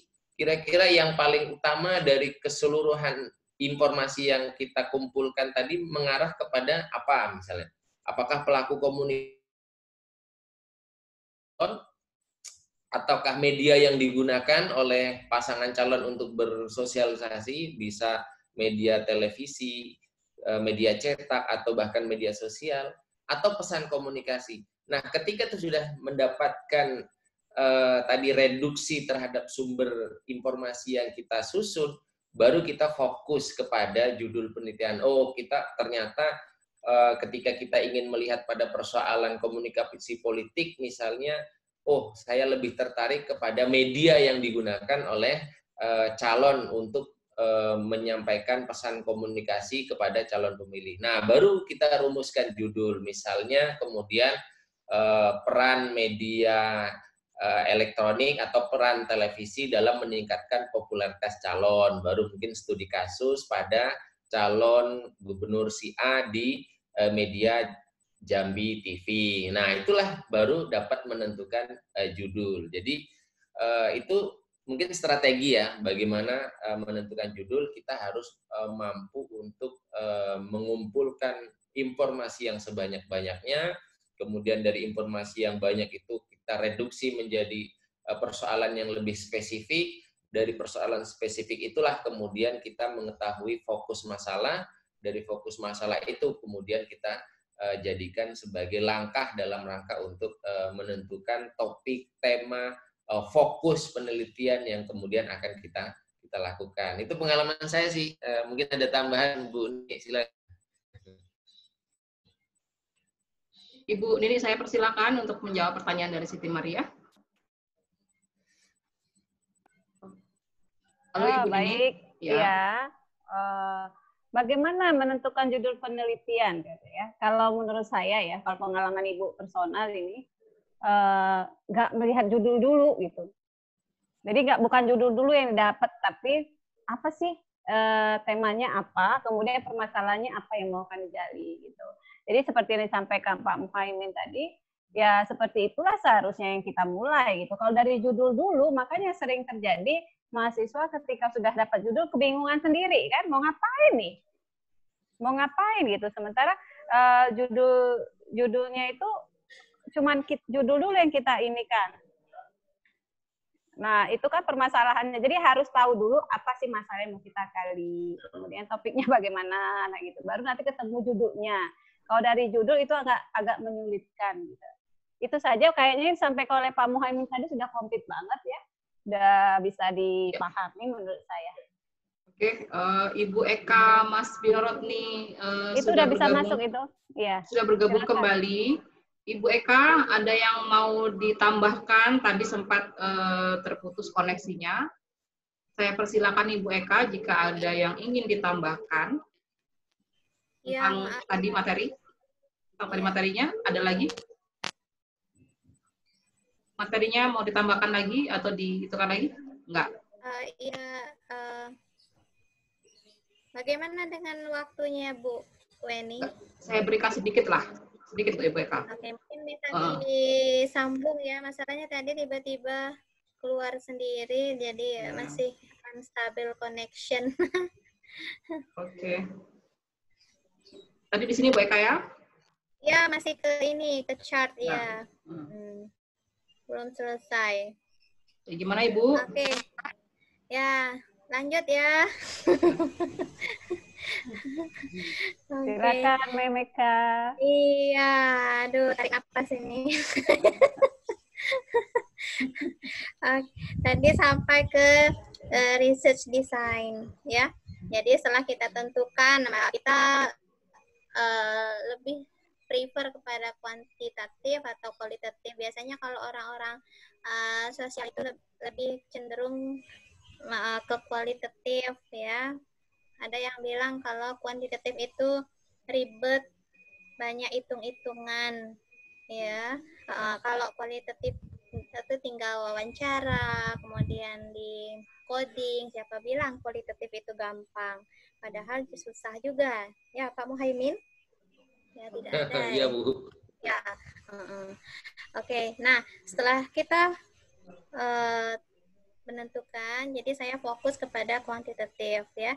Nah, di dalam kuantitatif ini ada 3 sebenarnya desainnya, bisa eksperimental, kemudian korelasional, korelasi antar 2 variabel atau lebih, dan ada survei. Nah, yang untuk yang eksperimental ini biasanya di dunia pendidikan lebih umum dipakai ya, jadi kita mengeksperimenkan metode dalam pembelajaran ya, ke kelas A dan ke kelas B dan bla bla bla. Dan untuk korelasional itu kita mengkorelasikan beberapa variabel. Nah, untuk yang survei inilah yang biasa sering dipakai oleh peneliti. Nah, di dalam survei ini, dalam beberapa macam desain ini, dia ada di bawah ini bisa dilihat kita tentukan sampelnya. Nah, untuk metode kuantitatif ini sebenarnya semakin banyak sampel itu dia semakin representatif. Jika dia sampelnya itu ya populasinya itu sedikit ya, lebih kurang dari 100 orang atau ya 100-an, itu lebih baik ditotalkan saja, total sampling. Jadi sebenarnya ada banyak teknik-teknik pengambilan sampling di dalam penelitian kuantitatif ini. Sebaiknya ya, kalau untuk penelitian kuantitatif ini semakin banyak sampel semakin bagus ya, apalagi untuk yang penelitian survei. Dan ya biasanya dia ada, setelah kita tentukan sampelnya, barulah kita menyebarkan instrumen. Dan instrumen ini biasanya dapat berupa angket. Untuk masa pandemik ini, biasanya angket-angket yang disebarkan itu tidak disebarkan secara langsung, tetapi dipermudah dengan adanya Google Docs. Jadi dan juga kalau kita menggunakan Google Form itu lebih praktis dalam instrumen dan lebih praktis juga dalam menganalisis datanya ya, biasanya langsung bisa, jadi nggak perlu input dari angket data mentah ke Excel kemudian ke SPSS. Nah, setelah kita mendapatkan data ya, kita analisalah data itu sesuai dengan penelitian, pertanyaan penelitian kita. Apabila biasanya untuk data analisis ini dimulai dengan persentase ya, persentase, kemudian simple statistiknya ya. standar deviasi. Coba dipoto mama di situ, Mbak. Lainnya. Foto lagi DWM dia bisa ganti ada foto. Apa? Untuk ini flyer pakai HP mama deh. Pakai flyer jadi correlation, apakah kita mau dikorelasikan antar variabelnya, itu ada juga lagi banyak sekali analisa datanya itu macam-macamnya itu. Jadi di sini sebenarnya saya hanya memaparkan secara dasarnya saja. Nah, setelah analisa datanya kita dapat, maka kita interpretasikanlah hasil data yang kita dapatkan itu ke dalam kata-kata. Jadi seperti itu.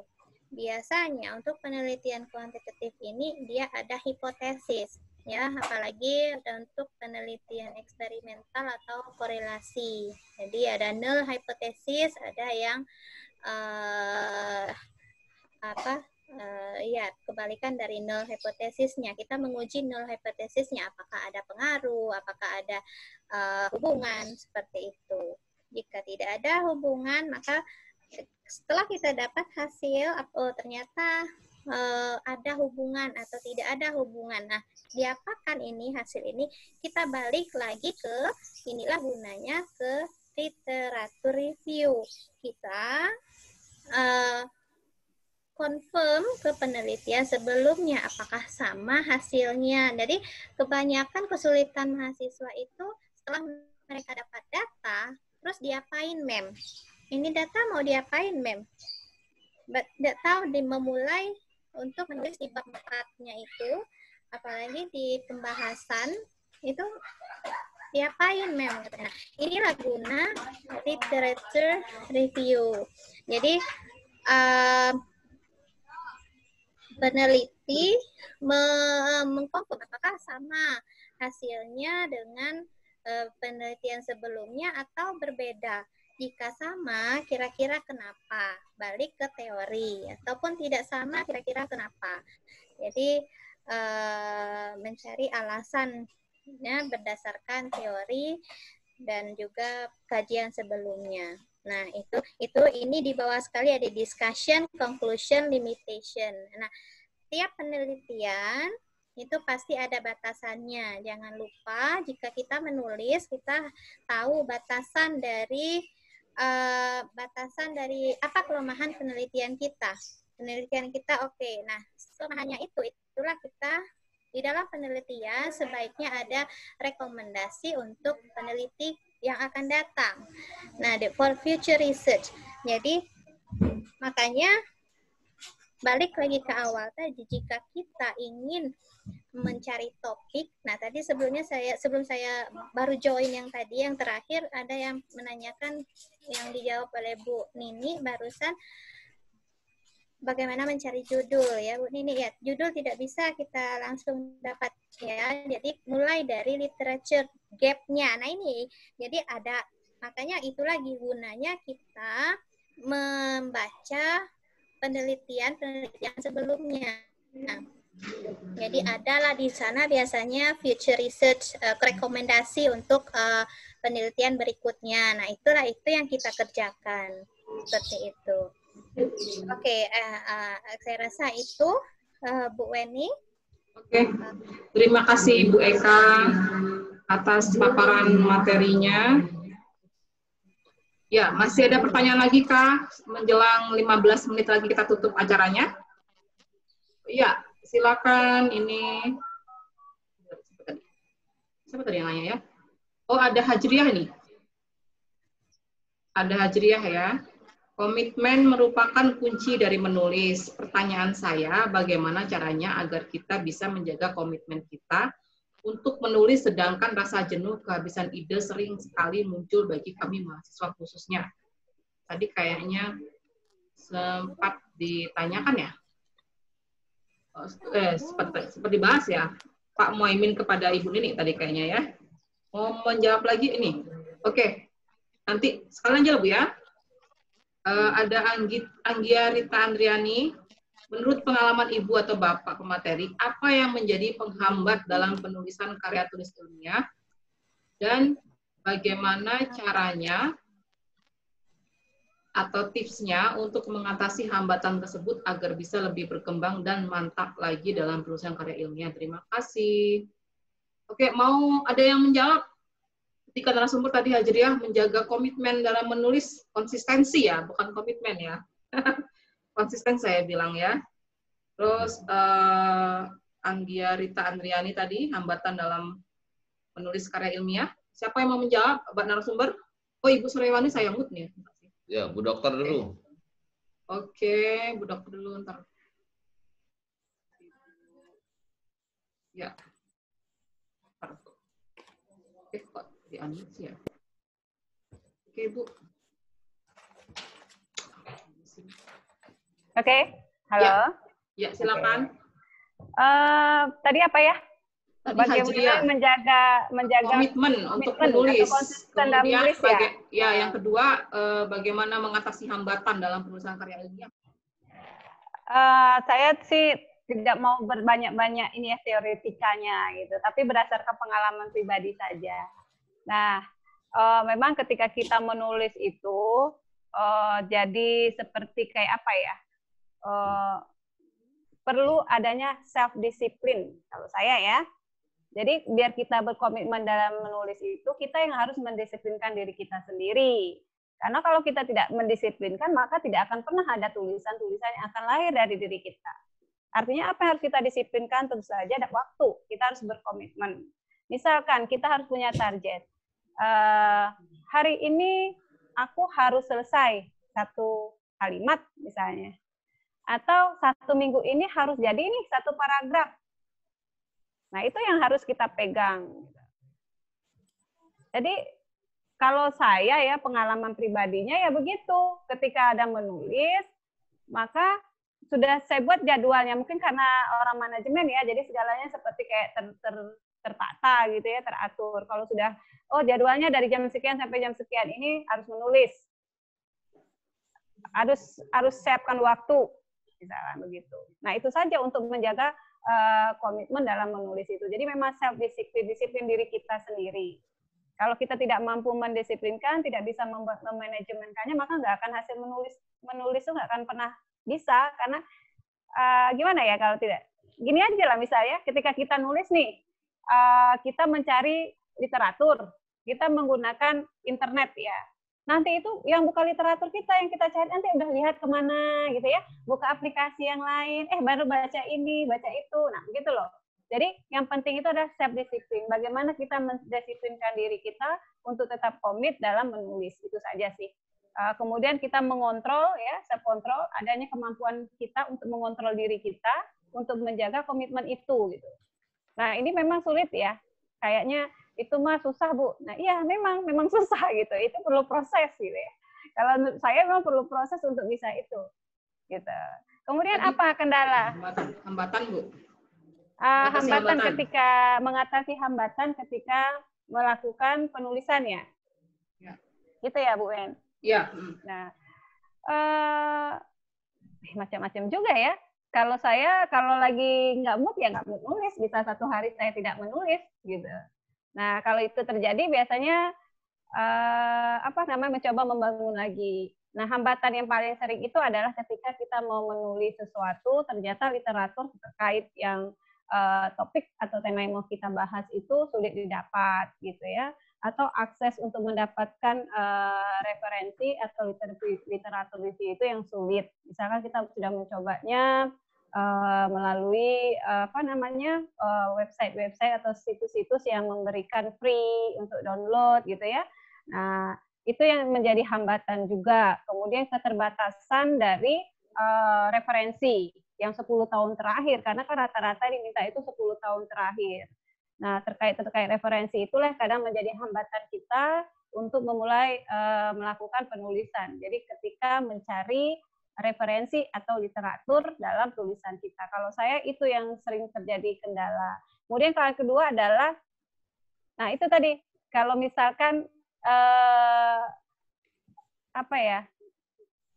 kita udah ada idenya nih, ada topiknya, tiba-tiba kita pas sharing ke teman gitu ya, Kita motivasi teman-teman, wah ada teman yang banyak, kalau teman kita itu kadang kalau kita diskusi kan ada yang menjatuhkan kita, menjatuhkan mental kita untuk menulis kan. Itu yang akan menjadi hambatan, agak satu hari terdiam dulu, kok gitu ya dia diajak berdiskusi gitu ya. Nah, paling itu saja. Nah, itu tadi perlu kepercayaan diri saja gitu. Oke, terima kasih Bu Suryawati. Ya. Pak Muhaimin, ini sekaligus ada pertanyaan dari Rati tentang penelitian kualitatif. Bagaimana menentukan penelitian yang harus menggunakan analisis deskriptif atau analisis lain, seperti analisis framing atau wacana. Jadi ini seperti, kalau penelitian seperti ini, bagaimana jenis penelitiannya ini ya. Oke Pak, sekaligus barangkali Bapak mau menjawab pertanyaan yang dua tadi, bagaimana mengatasi hambatan dan menjaga komitmen. Ya, terima kasih Saudari Ratih ya. Dalam artian memang ketika kita ingin menentukan metode analisis terkait dengan fokus masalah yang kita temukan di lapangan, kita harus mengetahui dulu konteks dalam komunikasi, karena ini berkaitan dengan komunikasi gitu ya, dimana tadi di awal sudah saya paparkan ya, ketika kita melihat konteks komunikasi itu bisa dilihat dari 4 perspektif dasar gitu ya. Ada pelaku komunikasi, ada pesan komunikasi, ada media komunikasi, dan ada pengaruh atau feedback komunikasi. Nah, masing-masing itu tentu memiliki fokus kajian yang berbeda gitu ya. Nah, kalau penelitian kualitatif dengan analisis deskriptif gitu ya, artinya itu berlaku umum ya. Semua konteks dalam persoalan-persoalan komunikasi yang dilakukan oleh manusia itu bisa dilakukan melalui analisis deskriptif gitu ya. Artinya kita bisa melakukan melalui pengamatan, bisa melakukan melalui observasi, bisa melakukan wawancara mendalam untuk menggali persoalan-persoalan tersebut gitu ya. Nah, yang kedua, bagaimana kemudian untuk menentukan apakah ini konteksnya bisa dilihat dari framing atau wacana, tentu kita harus melihat konteks komunikasi tadi. Misalnya apa yang akan kita framing? Yang melakukan framing atau pembingkaian pesan itu adalah media, ya, televisi, radio, media cetak dan yang lainnya, gitu ya. Jadi kita harus kembali kepada teori dasar bahwa media itu mampu melakukan pengaruh terhadap opini publik. Nah, proses pengaruh terhadap opini publik itu masuk dalam studi analisis framing, ya, pembingkaian pesan. Bagaimana ternyata pesan komunikasi itu yang dilakukan secara berulang-ulang mampu mempengaruhi opini umum atau pendapat umum dalam sebuah realitas sosial masyarakat, gitu ya. Dulu misalnya ketika Jokowi menjadi wali kota di Solo, orang mengenal ya wali kota biasa.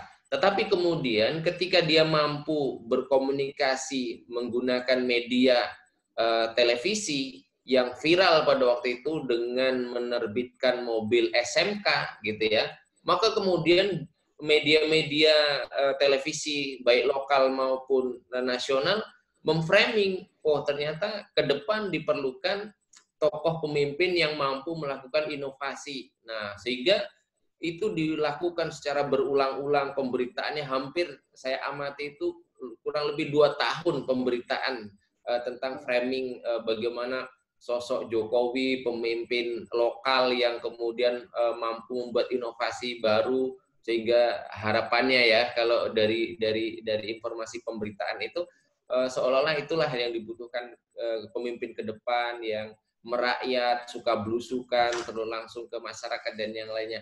Nah, sehingga kemudian dari data-data konteks komunikasi tadi, maka kita bisa menentukan fokus analisis apa yang akan kita gunakan. Jadi kalau dia berkaitan dengan media sebagai penyampai informasi, maka bisa menggunakan framing, agenda setting, dan yang lainnya. Nah, bagaimana kemudian untuk menggunakan analisis wacana? Nah, ketika kita ingin melihat pesan yang disampaikan oleh media, baik pesan melalui TV atau di pesan yang disampaikan di media cetak, ya, koran, majalah, dan yang lainnya, maka kita akan melihat bagaimana kemudian pesan ini disampaikan oleh komunikator kepada komunikannya. Nah, analisis cara untuk melihat studi tentang pesan itu bisa dilakukan melalui analisis wacana. Kita ya, apakah nanti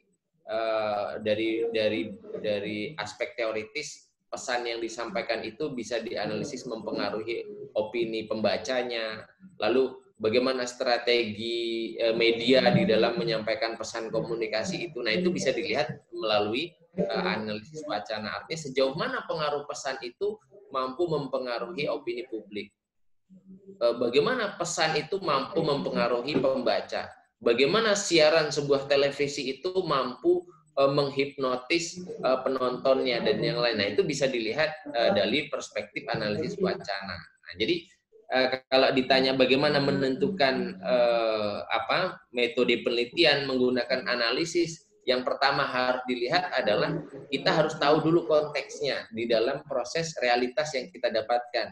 Kalau fokus pada komunikasi, tadi saya membagi menjadi 4 ya. Ada pelaku komunikasi, ada pesan komunikasi, ada media komunikasi, dan ada feedback, ya, pengaruh hubungan timbal balik terhadap proses komunikasi. Nah, kalau analisis penelitian yang menggunakan pendekatan deskriptif itu bisa dilakukan secara umum, ya.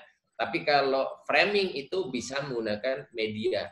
Sedangkan analisis wacana itu adalah pesan komunikasi yang disampaikan, ya. Misalnya kita akan menelisik teks pidatonya Pak Jokowi dalam hari kemerdekaan pada tahun 2019 kemarin. Nah, kira-kira pesan apa yang akan dianalisis? Kita bisa lihat teks itu kata per kata, bait per bait, dan yang lain itu dianalisis itu.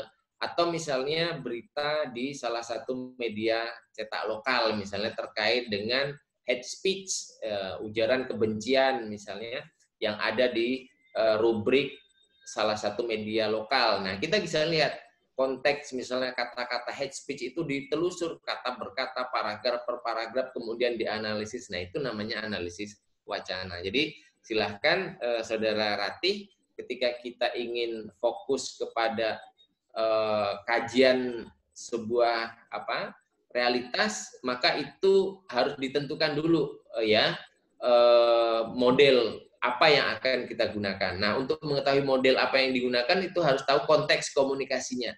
Setelah memahami konteks komunikasinya, baru tentukan ini apakah fokusnya kepada pelaku komunikasi, pesan komunikasi yang disampaikan oleh seseorang, medianya, atau kepada pengaruh hubungan timbal baliknya. Nah, itu akan menentukan nanti studi analisisnya. Begitu, Ratih.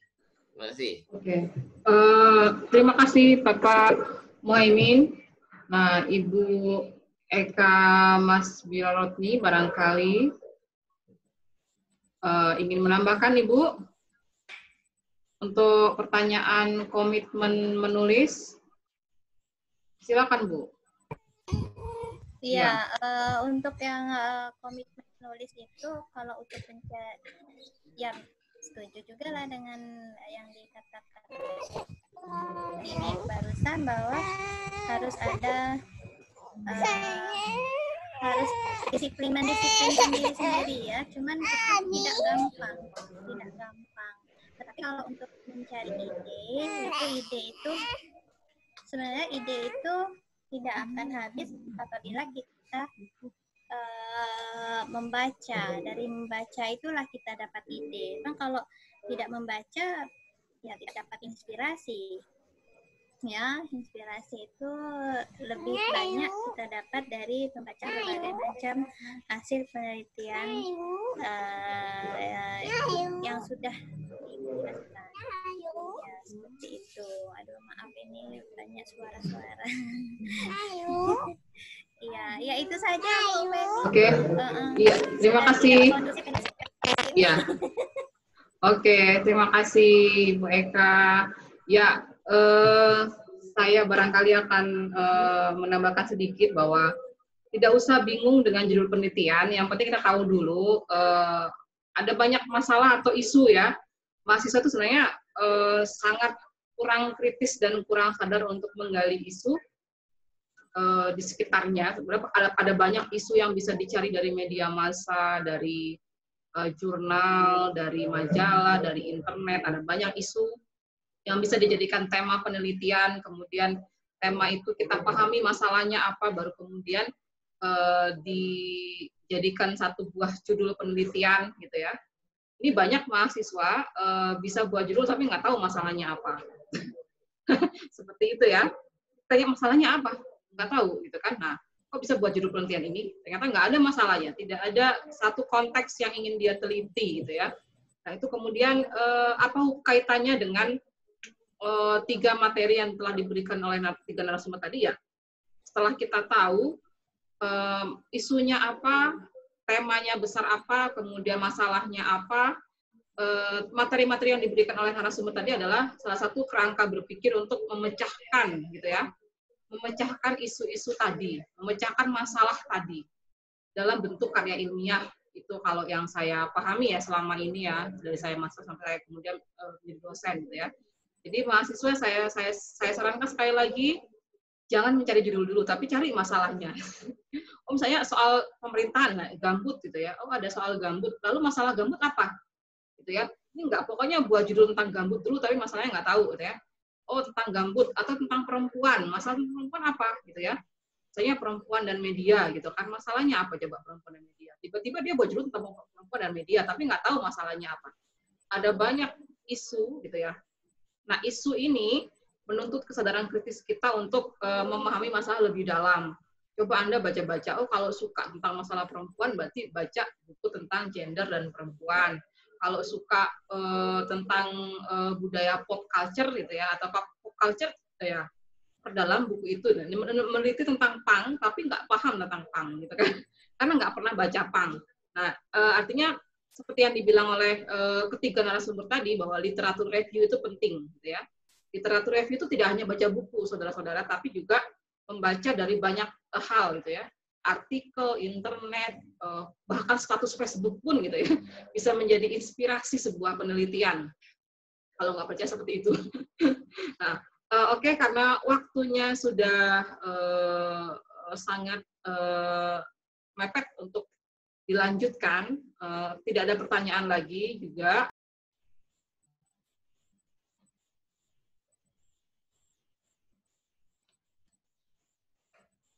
Ada kendala teknis ya, jadi sekali lagi mahasiswa pentingnya untuk memahami isu, masalah, tema, kemudian jangan lupa adalah literatur review ya. Literatur review itu tidak hanya membaca buku, tapi bisa dibaca dari banyak hal, artikel, Google, jurnal, majalah, koran, bahkan status Facebook saya bilang tadi, atau status Twitter ya. Nah, apa namanya? Karena waktu sudah mepet, saya akan mengakhiri ini juga. Terima kasih yang sudah bergabung. Terima kasih kepada ketiga narasumber semuanya. Assalamualaikum warahmatullahi wabarakatuh. Sampai ketemu di lain kesempatan. Ya, Waalaikumsalam warahmatullahi wabarakatuh. Kita mau foto bersama. Ada yang mau menampakkan videonya? Oke. Kameranya ditutup, Ibu, kita foto bareng. Buka dulu kameranya semuanya. Kameranya buka yuk, kita mau foto bareng. Silakan kameranya.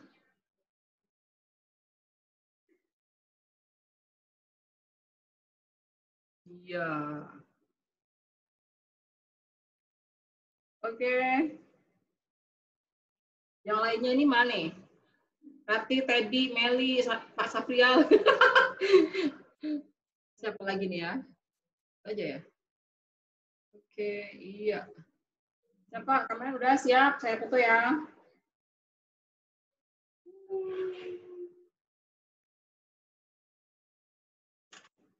Oke. Siap. Terima kasih semuanya. Assalamualaikum warahmatullahi wabarakatuh.